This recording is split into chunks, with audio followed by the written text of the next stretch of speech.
आज हम राजस्थान के इतिहास के मुख्य स्रोत इस विषय को समझेंगे कि राजस्थान के इतिहास के कौन कौन से मुख्य स्रोत हैं। तो इस वीडियो में हम राजस्थान के इतिहास के पुरातात्विक स्रोत और पुरालेखीय स्रोत इन दो को विस्तार से समझेंगे। किसी भी स्थान का यदि अतीत मतलब बीते हुए समय को समझना है, इतिहास को समझना है, तो उसमें विभिन्न जो स्रोत हैं वही उनकी जानकारी का माध्यम होते हैं और उन्हीं के द्वारा हम महत्वपूर्ण जानकारी प्राप्त कर सकते हैं। जैसे कि वो कौन कौन से स्रोत हैं, उन साधनों का वर्गीकरण किया गया है। उसमें है पुरातात्विक स्रोत नंबर 1, पुरालेखीय स्रोत, ऐतिहासिक साहित्य, स्थापत्य एवं चित्रकला, आधुनिक ऐतिहासिक ग्रंथ एवं इतिहासकार, वर्तमान कालीन प्रकाशित ग्रंथ पत्र पत्रिकाएं, रिपोर्ट तथा अप्रकाशित शोध ग्रंथ। ये है जानकारी के साधन। तो राजस्थान जो कि एक विशाल क्षेत्र और राजाओं का स्थान, इसका पूर्व में नाम राजपूताना था। तो जब विदेशी आक्रमणकारी आए भारत में, तो उन्होंने किस प्रकार से यहाँ लूटपाट की, धर्म का प्रचार प्रसार किया, किन किन राजाओं के साथ उनका संघर्ष हुआ और राजा कौन कौन से ऐसे राजा हुए जिन्होंने इन विदेशी शक्तियों को पराजित भी किया। तो इसके बारे में हमें जानकारी प्रमुख रूप से पुरातात्विक स्रोत इसके माध्यम से मिलती है। तो पहले इस वीडियो में हम पुरातात्विक स्रोत को समझेंगे।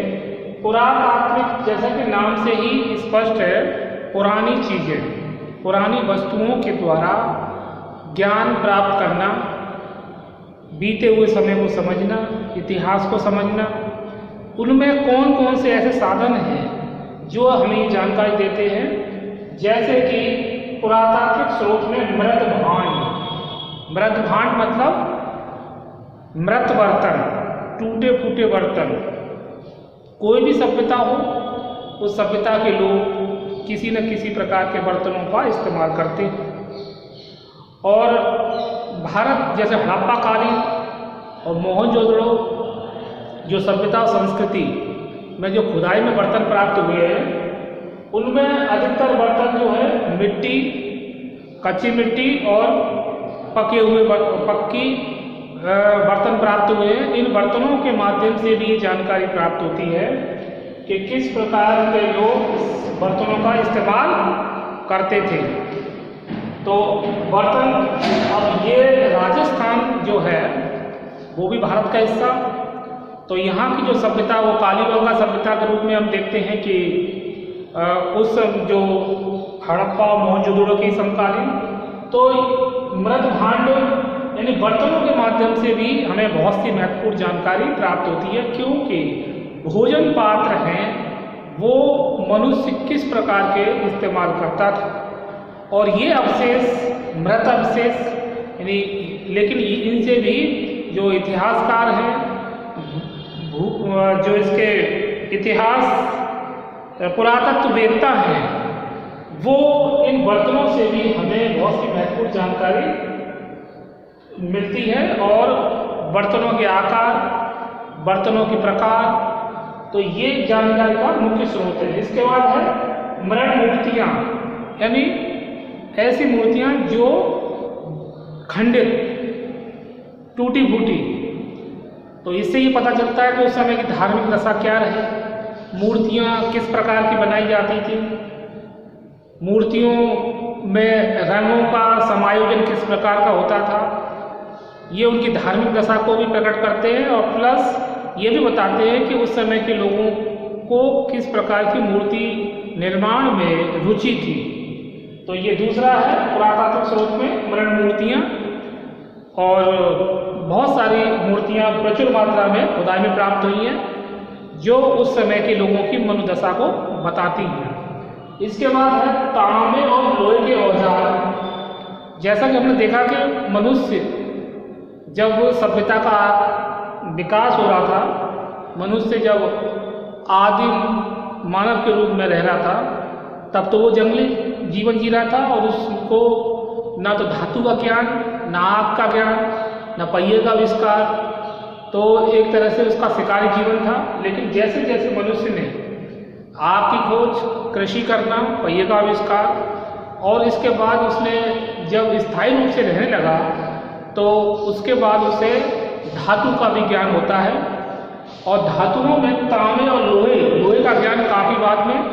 तो इनसे जो औजार बनाए वो औजार भी खुदाई में प्राप्त हुए, और इन औजारों को देखने से ये पता चलता है कि ये किस प्रकार के औजार का निर्माण करते थे। इन औजारों का प्रयोग शिकार करने, कुछ लकड़ी को काटने, और कुछ ऐसे औजार भी मिले हैं जो निर्माण कार्य में भी प्रयोग में लाते थे। तो इस प्रकार ये पता चलता है कि धातु के ज्ञान से, जिसमें तांबे और लोहे के औजार से राजस्थान की जो सभ्यता जो डेवलप थी यहाँ पे, जो कालीबंगा सभ्यता के रूप में हम देखते हैं, तो उसके जो लोग थे वो किस प्रकार के औजारों का प्रयोग करते थे। इसके बाद मुद्राएं और ठप्पे।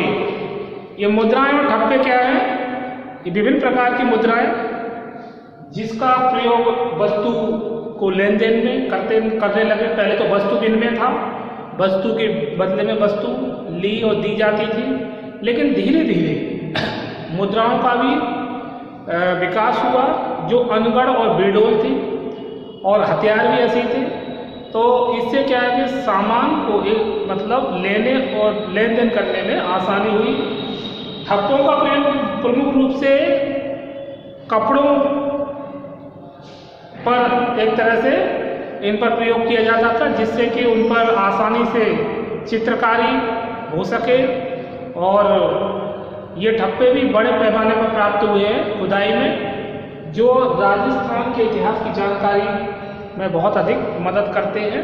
पुरातत्ववेत्ताओं ने इन ठप्पों और मुद्राओं का अवलोकन करके महत्वपूर्ण जानकारी निकाली है। इसके बाद आभूषण। अगर आभूषण का बात करें तो आभूषण प्रमुख रूप से स्त्री प्रमुख रूप से धारण करती थी, और स्त्रियों के जो आभूषण हैं जैसे कि कंगन, पाजेब, अंगूठी, करदनी, टीका, बाजूबंद, भुजबंद, इस तरह से जो भी उनके आभूषण थे वो उनकी इस मानसिक दशा को दर्शाते हैं कि किस प्रकार स्त्रियां आभूषण की शौकीन थी। आभूषण कुछ हड्डियों के भी बनाए जाते थे। उस समय हाथी के दांतों का भी प्रयोग होता था। ये जरूरी नहीं है कि उस समय के आभूषण विभिन्न कीमती धातुओं के ही बने हों, ऐसा नहीं। ये आभूषण प्राकृतिक रूप में जो वस्तुएं प्राप्त होती उनसे भी बनाए जाते थे, और स्त्रियों में इन आभूषणों का विशेष रूप से चलन था।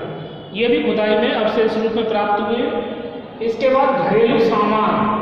घरेलू सामान में जो भी उनका द्वारा इस्तेमाल किया जाता था, जैसे कि भोजन बनाने के बर्तन तो हैं, इसके अतिरिक्त सुई और ये चाकू, इस तरह की जो चीज़ें थी जो उनके जीवन में काम आती थी।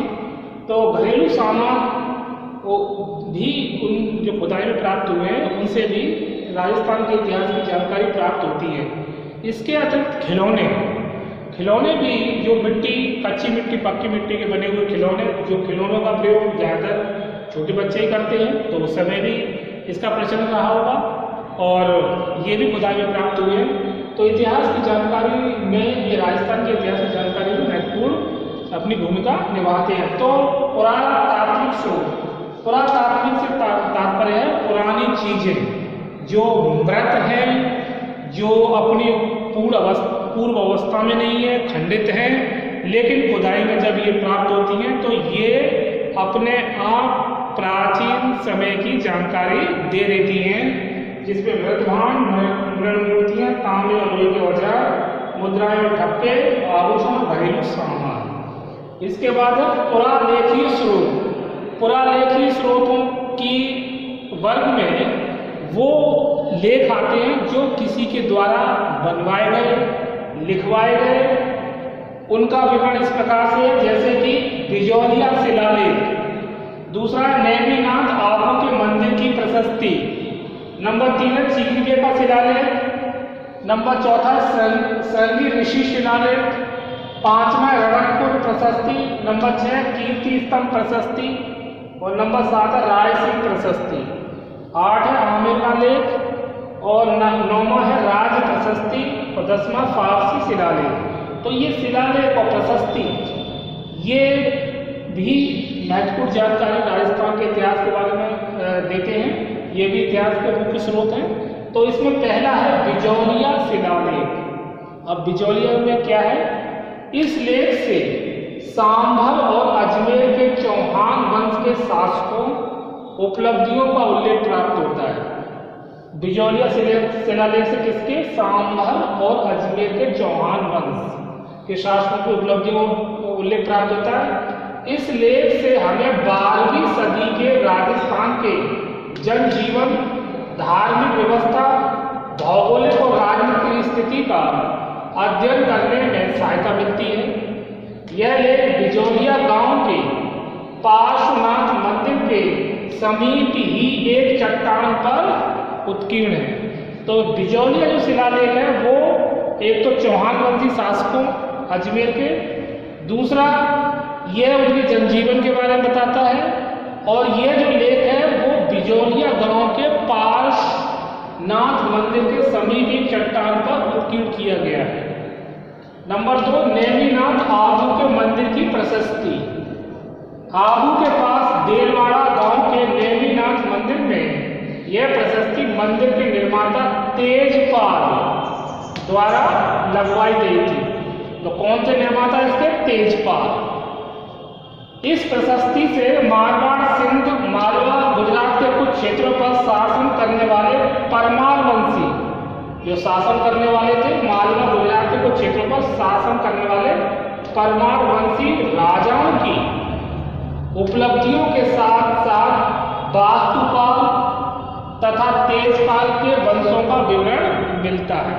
तो नेमिनाथ आबू प्रशस्ति मंदिर की प्रशस्ति से हमें इस तेजपाल ने तो इसका निर्माण करवाया और ये परमार वंशी राजाओं की उपलब्धियों के बारे में बताता है और वास्तुपाल का तेजपाल के वंशों का भी विवरण प्रस्तुत करता है। नेमिनाथ आबू के मंदिर की प्रशस्ति। नंबर 3 है चीरवे का शिलालेख। चीरवे का शिलालेख जो है यह लेख उदयपुर से 8 मील दूर चीरवा गांव के मंदिर के चीरवा गांव के मंदिर के बाहरी द्वार पर लगा हुआ है। इसमें मेवाड़ के गोरी वंशीय राणाओं की महाराणा समर सिंह की उपलब्धियों का उल्लेख मिलता है। तो इसमें किसका उल्लेख मिलता है? गोरी वंशी राणाओं की, और जिसमें राणा कौन? समर सिंह की उपलब्धियों का विवरण चीरवे शिलालेख में मिलता है। इसके बाद नेक्स्ट सरंगी ऋषि शिलालेख। सरंगी ऋषि शिलालेख यह लेख एक लिंग जी से 8 मील दूर सरंगी ऋषि नामक स्थान पर लगा हुआ है। यह लेख संस्कृत भाषा में ये लेख किस भाषा में है? संस्कृत। इस लेख में मेवाड़ के महाराणा हमीर, क्षेत्रसी, लक्षसी, मोकल की उपलब्धियों की जानकारी इससे मिलती है। रणकपुर प्रशस्ति। नेक्स्ट 47 पंक्तियों का लेख रणकपुर के चौमुखा मंदिर के एक स्तंभ पर लगा हुआ है। कौन सा? रणकपुर प्रशस्ति कहाँ पर लगी है? ये 47 पंक्तियों का यह लेख है जो रणकपुर के चौमुखा मंदिर के एक स्तंभ पर लगा हुआ है। यह पत्थर पर उत्कीर्ण है। इसमें संस्कृत एवं नागरी लिपि दोनों का प्रयोग हुआ है। प्रस्तुत लेख में बापा प्रस्तुत लेख में बापा से लेकर कुंभा तक शासकों का वर्णन देखने को मिलता है। इसमें राजपूत राजाओं की विजयों का भी वर्णन किया गया है रणकपुर प्रशस्ति में। इसके बाद है कीर्ति स्तंभ प्रशस्ति। कीर्ति स्तंभ चित्तौड़ दुर्ग में स्थित कीर्ति स्तंभ की शिलाओं पर उत्कीर्ण श्लोकों को सामूहिक रूप से कीर्ति स्तंभ प्रशस्ति कहते हैं। तो इसको क्यों कीर्ति स्तंभ प्रशस्ति कहते हैं? कि चित्तौड़ दुर्ग में स्थित कीर्ति स्तंभ की शिलाओं पर उत्कीर्ण श्लोकों को सामूहिक रूप में क्या कहते हैं? कीर्ति स्तंभ प्रशस्ति। इसमें हम्मीर, खेता और मोकल की उपलब्धियों के बाद महाराणा कुंभा के द्वारा सपाद लक्ष्य, नारायण और बसंतपुर जीतने का वर्णन देखने को मिलता है। इसके बाद है राय सिंह प्रशस्ति अर्थात बीकानेर का इतिहास। राय सिंह प्रशस्ति अर्थात बीकानेर का इतिहास। बीकानेर दुर्ग के पास में लगी यह प्रशस्ति बीकानेर नरेश राय सिंह, बीकानेर नरेश कौन थे? राय सिंह, उनके समय की है। यह संस्कृत भाषा में है। इसमें बीकानेर दुर्ग के निर्माण की जानकारी मिलती है कि बीकानेर का दुर्ग किस प्रकार से बनवाया गया था राय सिंह के द्वारा। इसके बाद राज प्रशस्ति मेवाड़ के महाराणा राज सिंह ने राज समुद्र नामक विशाल झील का निर्माण करवाया। इसमें कुंभा, सांगा, प्रताप आदि महाराणाओं की उपलब्धियों का पता चलता है राज प्रशस्ति से। और महाराणा राज सिंह ने इसका निर्माण राज समुद्र नामक झील का निर्माण करवाया था। फारसी शिलालेख, अब अंत में कौन सा लेख है? शिलालेख। भारत में मुस्लिम राज्य की स्थापना के बाद फारसी भाषा के लेख भी प्रचुर मात्रा में उपलब्ध होते हैं। इनसे हमें राजपूत शासकों, सुल्तानों, मुगलों की जानकारी प्राप्त होती है। तो फारसी शिलालेख जो है वो राजस्थान की जानकारी के महत्वपूर्ण स्रोतों में से एक है, क्योंकि ये फारसी भाषा में लिखे गए। और भारत में जो सल्तनत काल और मुगल काल लंबे समय तक रहा, कुतुबुद्दीन ऐबक से लेकर हम देखते हैं कि बादशाह जफर तक मुस्लिम शासन ही भारत में चलता रहा। तो उस समय जो गुलाम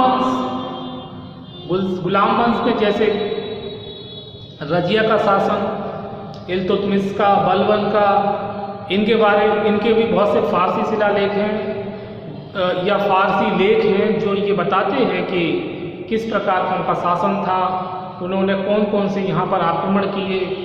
जैसे कि इल्तुतमिश का बयाना पर आक्रमण और उसके बाद उसे पराजय का सामना करना पड़ा। और इसके बाद रजिया, बलबन, अलाउद्दीन खिलजी का भी उल्लेख आता है।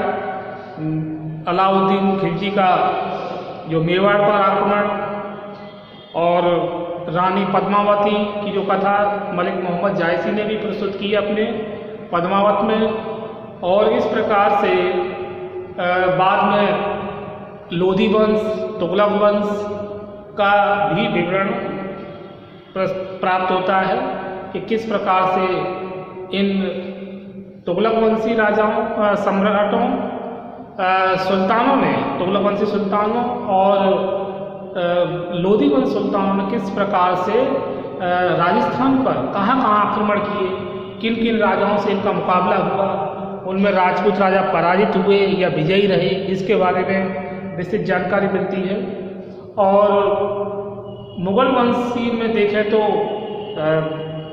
बाबर, हुमायूं, अकबर, जहांगीर और शाहजहां, इनका शासनकाल कैसा रहा और इन्होंने राजस्थान में कौन सी नीति लागू की। राजपूत नीति को हम देखते हैं किस प्रकार से अकबर अपने फेवर में अधिकतर राजपूत राजाओं को अपने फेवर में कर लेता है और वैवाहिक संबंधों के द्वारा भी वह किस प्रकार से राजपूत शक्ति का प्रयोग अपने पक्ष में करने में सफल रहता है। तो राजस्थान के राजाओं की और महत्वपूर्ण जानकारियाँ फारसी अभिलेखों से भी प्राप्त होती हैं। और फारसी जो इतिहासकार हैं उन्होंने भी अपनी रचनाओं में इनका प्रमुख रूप से उल्लेख किया है। तो फारसी जो शिलालेख हैं वो महत्वपूर्ण जानकारी देते हैं। तो आज हमने राजस्थान के इतिहास के मुख्य स्रोतों में पुरातात्विक स्रोत और पुरालेखीय स्रोतों को जाना। इनके अंतर्गत क्या क्या आते हैं? पुरातात्विक स्रोत में मृदभांड, मृदमूर्तियां, तांबे और लोहे के औजार, मुद्राएं और ठप्पे, आभूषण और घरेलू सामान और खिलौने। इसके बाद पुरालेखीय स्रोतों में कौन कौन से हैं? जिसमें बिजौलिया शिलालेख। तो बिजौलिया शिलालेख जो है अजमेर और चौहान वंश के शासकों की उपलब्धियों के बारे में बताता है। और ये बिजौलिया गांव के पार्श्वनाथ मंदिर के सभी भी एक चट्टान पर उत्कीर्ण है। नंबर 2 नेमिनाथ के मंदिर की प्रशस्ति। ये आबू के पास देलवाड़ा गांव के नेमिनाथ मंदिर में ये प्रशस्ति मंदिर के निर्माता तेजपाल द्वारा लगवाई गई थी। इस प्रशस्ति से मारवाड़, सिंध और मालवा गुजरात के कुछ क्षेत्रों पर शासन करने वाले परमार वंशी राजाओं की जानकारी प्राप्त होती है, जिसमें वास्तुपाल और तेजपाल। चीरवे का शिलालेख में हमने देखा, यह उदयपुर से 8 मील दूर चीरवा गांव के मंदिर के बाहरी द्वार पर लगा हुआ है।